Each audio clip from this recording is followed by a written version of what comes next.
Hey everyone, greetings from Jerusalem and greetings from the rooftop of the Austrian Hospice. So this is a really nice view of the old city of Jerusalem.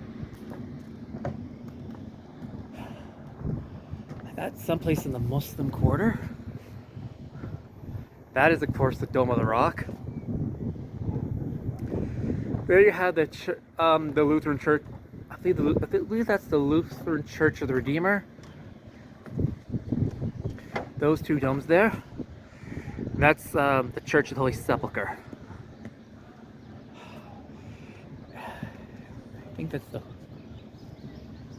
I think that might be. No, that's not. Can't be the Hurva Synagogue. It's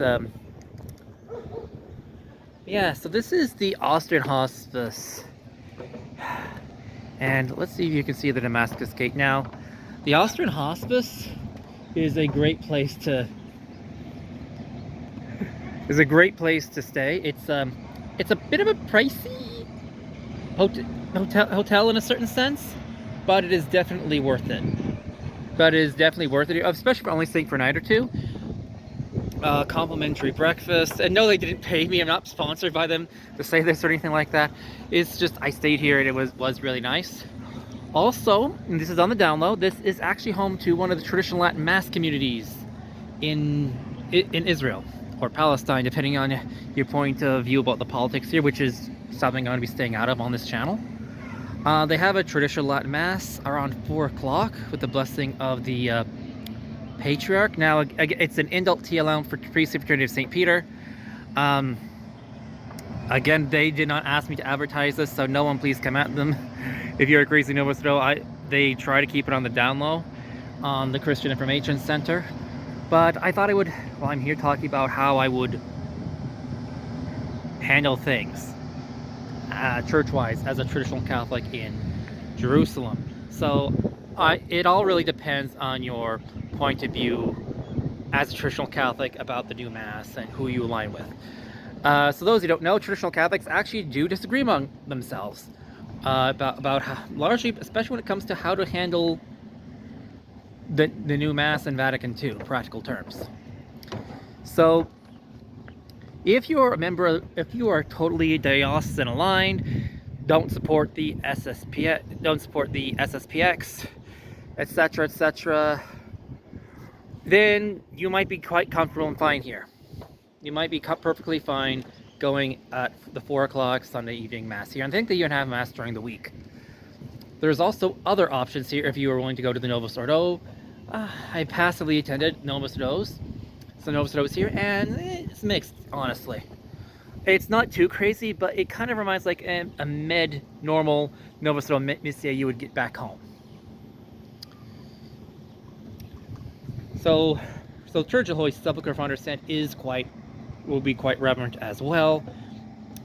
That being said, there are some trads who do not who think of the FSSP as being traitors and will not attend the Fraternity of St. Peter.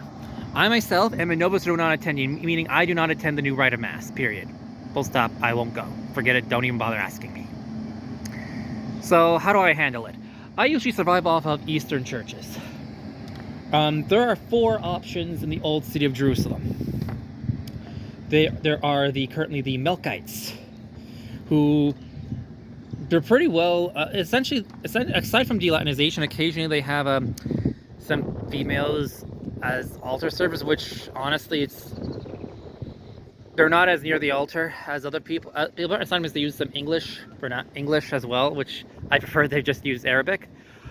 That and plus they are very delatinized. Aside from that, like, yeah, the Melkites are quite comfortable. Right down there, see that down there? That is, if I'm recalling correctly, yes, I think I am. I believe that is the Armenian Catholic Patriarchate. That is station number 4, where Mary, we're seeing right there. That's where Mary met Jesus on the way of the cross. And if you go to the basement of that church, that is go into the basement of that church. You have to you can see the original painting of the Via Dolorosa. The Armenian Catholic Patriarchate is, I've been to one of their masses. That being said, Unfortunately, they're not very frequent. Unfortunately, they're not very frequent and they're kind of sporadic. I recently gave the Christian Information Center their WhatsApp because they are a nightmare to get in touch with. No one's heard from them. It says on the Christian Information Center that they have mass every Sunday at 9 o'clock. They do not, unfortunately. They have one bishop who is basically a guy with Episcopal orders who's acting as a mission priest for all the Armenian Catholics in Israel. So he could probably get along with a lot of SSPX priests who have to cover large ranges of territory by themselves. But that is an option if you're interested, and so it's right there. Another option would be the Maronites, who are probably very Novus Ordo. They'd be very Novus Ordo in a certain sense, but it's a very reverent Novus Ordo, if that makes any sense. Largely communion on the tongue. All the rites I'm mentioning, communion on the tongue is the norm, from what I've seen. The Maronites, you have to go Maronite Convent Road. Go way down. You have to look for the entrance, and there's a bell you have to ring. The door's on their canopy. You'll go in, see a huge courtyard area, and they'll tell you to go upstairs, and there's like a small chapel upstairs with 5 to 10 people. But they have their own bishop. When I was there this morning, they had 2 priests. That's one, and that's another option. Another option would be the Syrian Catholics. You can't see them. Again, they're in Damascus Gate. Now I would recommend looking on YouTube. I should probably I'll do another view to show you where all the Church of Latin Mass for Eastern Rite Catholics are in Jerusalem. Just so people can find where they are, because a lot of these places, and the last one would be the Syrian Catholics, they're just past the Garden Tomb on Nablus Road. They're down an alleyway, and they have an arrow pointing, and it's like you walk into like someone's apartment, but inside there's like this lovely church. And the same thing even with the Melkites, who have arguably the most beautiful, I've heard people say it's the most beautiful church in all of Israel. I'll see sometime if I can make a YouTube video up just their church, because it is gorgeous. But yeah, this is probably the most conspicuous of all the places I've mentioned among the Eastern Rite Catholics. The rest of them are like, there's like a wall you see across when it says it's church. You think, oh, it's like a house church, and you see something absolutely beautiful inside. It's the interior of churches. They tend to not disappoint. Like, in there is absolutely lovely, very beautiful. I would say it's Romanesque. That's how I describe that style.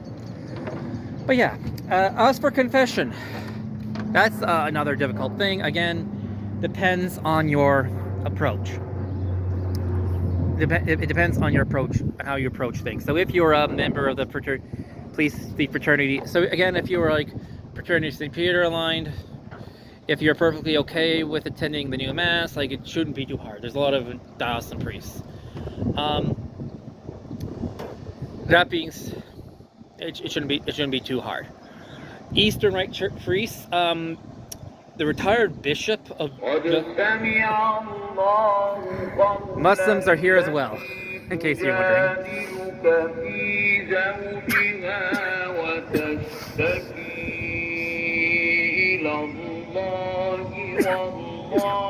If you speak English, depends on language. The Maronites and the Melkites do hear confessions in English and can do it. But the Armenians, if I understand, my experience with him is that the bishop does not speak English very good. So if you speak French, you're fine. I hear that the Syrian Catholics, for some reason, do not hear confessions. I have no clue why. Do not ask me. Asked, and I was not given an answer, just that they don't. There is one other final option for Mass if you're here in Jerusalem. That's right up there in a way. No, that's St. Saviour's Church. I don't think you can see it from here. Yeah, you really can't, but... Yeah, you really can't. But Notre Dame, sometimes SSPX actually does visit Jerusalem on pilgrimage. And they book churches here. They book the Patriarchate, they book the Yeah, let me go down here so you could hear me. Honestly, you think that would intimidate me, being a Western Christian, but like when you're here in Jerusalem, it's just it's like almost it's part of part of the sound of Jerusalem, like the church bells.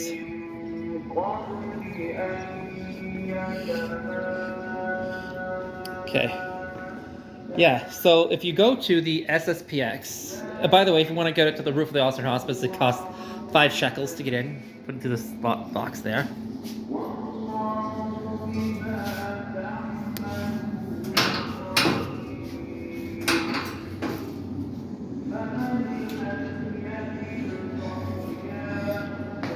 Let me see if I can show you the Austrian Hospice Chapel.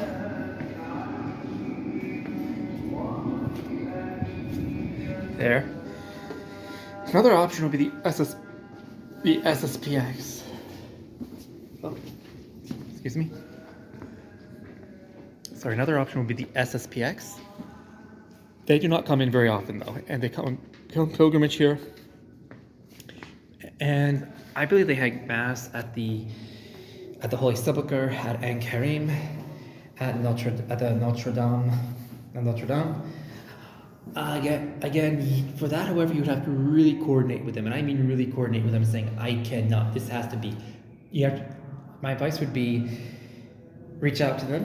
The best way to do that would be through the Regina Pilgrimage's website. Contact them with the email saying, I'm going to be in Jerusalem, especially such and such a time, can you join you for Mass? They'll be very accommodating. Hammer down hard the fact that Mass has to be at that time, especially if it works, because it doesn't always, like, I unfortunately was only able to get to confession with the SSPX when it came, because they last minute changed Mass times and I was in class and I couldn't go to Mass. So SSPX is an option, but you really need to coordinate with them. You really need to, like, drive the point home, like, when Mass needs to be, when it needs to be, because I have to build my schedule around it, especially if you're going to be here for a long period of time. But it is doable. But you have to plan in advance, and they need to realize, and you need to put them down, like, I can't, this is when Mass it has to be. Can I count on you to have Mass in it, because I can't have it changed on me. That would be one piece of advice. Anyway, let's see if we can see where they have Mass. Lovely cafe on that way.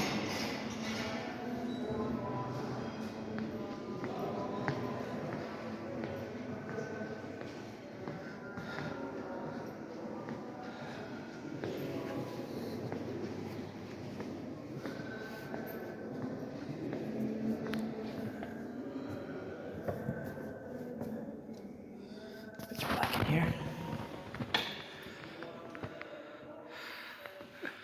It's usually well lit.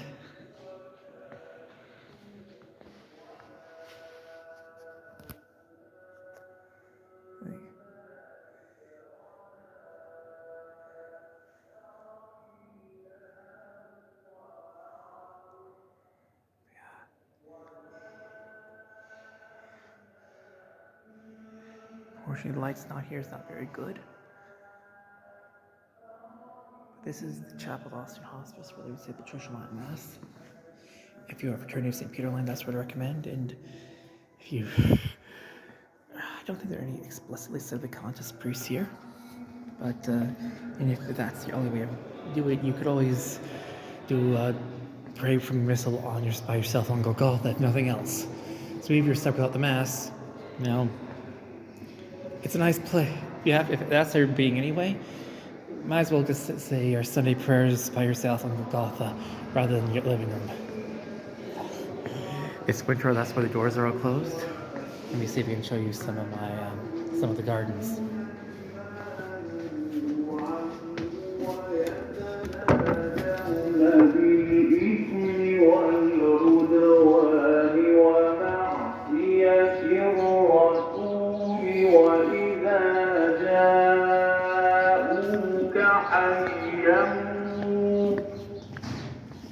وإذا جاءوك حيوك بما لم يحيك That street right there, that is the Via Dolorosa.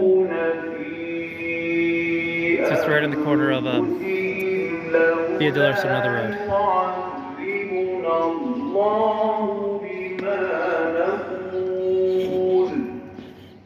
We have to go up a lot of steps here.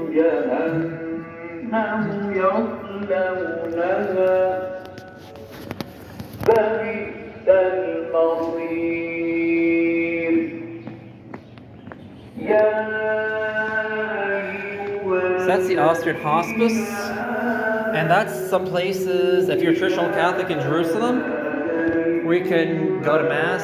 Those are your Mass options. It's not a lot, but it's better than a lot of places, unfortunately. And down below, ask, where do you think, if you're a traditional Catholic, where do you think you should go to Mass? Where would you go to Mass in Jerusalem if you were a traditional Catholic, and what would your reasoning be? God bless. Comment down below, and if you ever get a chance to check out an SPX church in real life, please do so. God bless.